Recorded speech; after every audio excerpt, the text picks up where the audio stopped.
Terima kasih untuk Ibu Bapak Guru yang sudah meluangkan waktunya di sini, dan Ibu Yosi dan Pak Ihsan. YOJL 1 dan 2, dan juga ada 2 kartu yang pernah saya dapatkan dulu di Padepokan Aston gitu ya.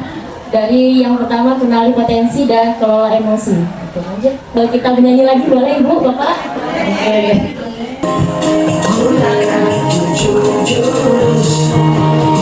Kenali potensi, kelola emosi, tumbuhkan resiliensi, jaga konsistensi, menjalin koneksi, membangun kolaborasi, dan menata situasi. Masih semangat ya Ibu Bapak? Oke. Oke. Tadi juga kita mengulang kembali, ada 7 jurus BK hebat. Jurus pertama yang saya praktekkan dari kenali potensi. Oke, ini waktu itu kondisinya di perpustakaan, dibantu oleh Ibu Armelia waktu itu. Terima kasih banyak. Nah ini, oke, next Bu Ayu. Nah, dari kenali potensi tadi, kenapa saya memilih jurus tadi?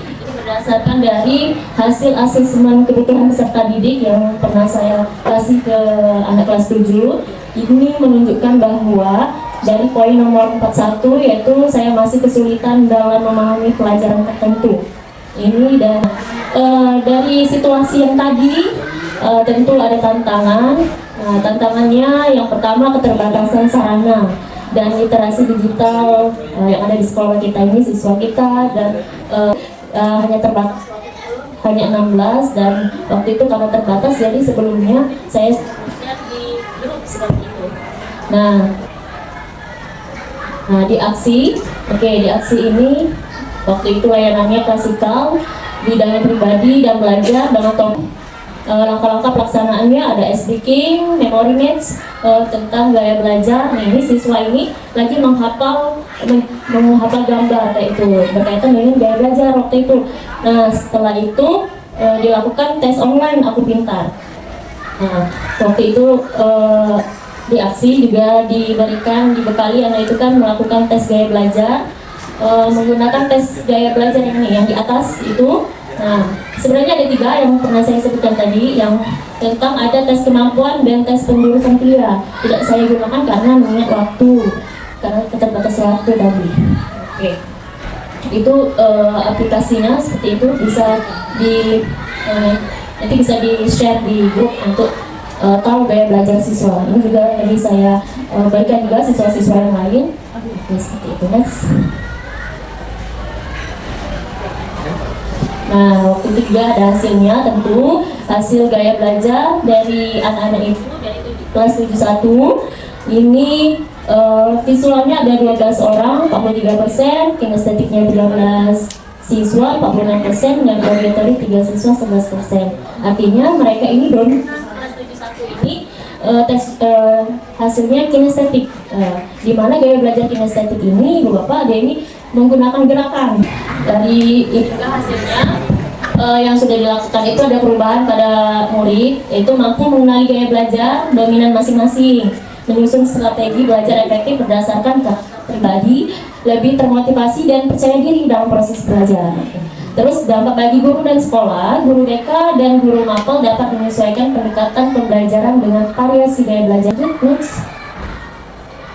Nah, ini hasilnya dari diskusi mereka, ini salah satu saja saya tayangkan dari gaya belajar visual ini. Refleksi dan inspiratif. Jadi pelajaran yang saya dapatkan bahwa setiap murid ini unik, mengenali gaya belajar mereka adalah kunci membuka potensi terbaiknya. Nah, jadi bukan hanya murid yang belajar mengenai dirinya, tapi kita sebagai guru pun belajar mengenali cara terbaik membimbing mereka. Nah, maka dari itu dari penjelasan ini semoga bermanfaat ya Ibu Bapak. Oke. Lanjut ke jurus yang saya pakai dari 7 jurus tadi, kelola emosi.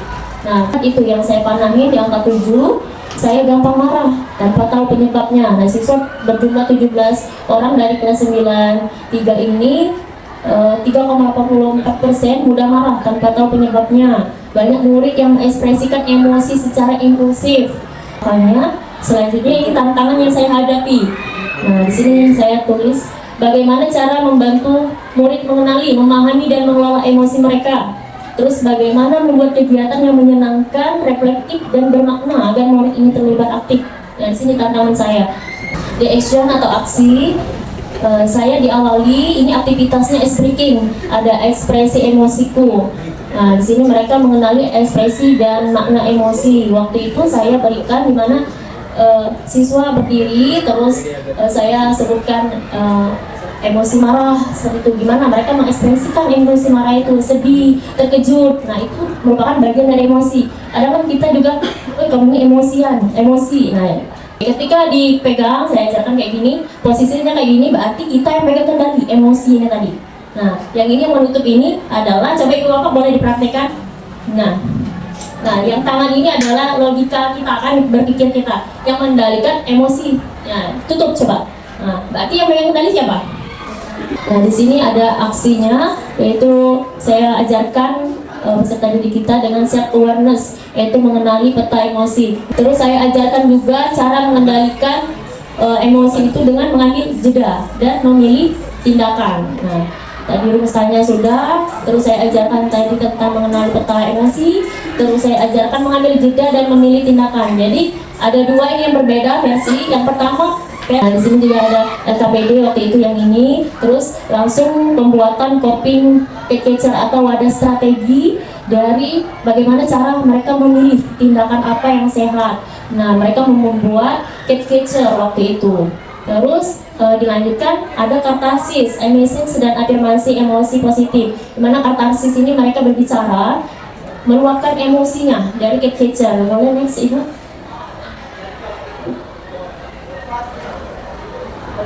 Ini juga tadi ada roda pilihan yang untuk mereka tuliskan ke catcher. Ini opsi, dan ada juga mereka membuat dari pilihan tindakan yang sehat mereka pilih. Di luar ini juga boleh ada catcher itu. Ini juga ini ada hasil, ada dampak dari layanan regulasi emosi. Nah, catcher itu seperti itu. Ada yang mereka buat di luarnya ada bunga-bunga, itu hiasan. Nah, di dalamnya itu yang kayak itu ada isinya pilihan tindakan yang sehat yang mereka pilih dari emosi yang mereka rasakan, kayak itu sedih, kecewa, kayak gitu. Nah, di sini terlihat ada mereka maju ke depan salah satu, terus meluapkan emosi as message mereka tulis tadi, kayak gitu. Perubahan yang terjadi adalah pada murid mereka mampu menyebutkan dan mengenali emosi yang dirasakan, dan terus menghasilkan karya reflektif. Ada roda pilihan dan coping catcher ini. Nggak hanya bulat saja, tapi ini kayak mereka bermain di situ, menunjukkan peningkatan kontrol diri. Oke. Ini ada refleksi dan inspiratif. Ini pelajaran yang saya dapatkan bahwa emosi ini bukan untuk ditekan, tapi untuk dikenali. Nah, lewat peta emosi tadi dan dikelola. Ketika murid belajar memahami emosinya, mereka juga belajar memahami orang lain. Gitu. Jadi kelas yang damai dimulai juga dari kita guru yang sadar tentang emosi, dan murid belajar juga mengelola dengan kasih. Nah, jadi ini yang saya dapatkan gitu. Dan saya harapannya dari sini kalau ada yang murid kita yang misalkan belajar di kelas, mungkin bisa diajarkan juga tarik nafas dulu. Nah, tarik nafas 6 detik. Tarik nafas pada detik, misalnya ditahan 6 detik, boleh berbeda-beda kayak. Tarik nafas pada detik, tahan 6 detik, dan keluarkan 8 detik, misalnya gitu. Biar mereka jadi belajar itu juga ada ketenangan di situ. Karena ketika tegang juga nggak asik juga. Gitu. Oke, ini saja dari saya. Terima kasih banyak kepada ibu bapak guru. Oke, langsung ke MC. Saya akhiri. Wassalamualaikum warahmatullahi wabarakatuh. Baik, terima kasih kepada Ibu Nur Kolbia atas penyampaian yang sangat luar biasa sekali ya.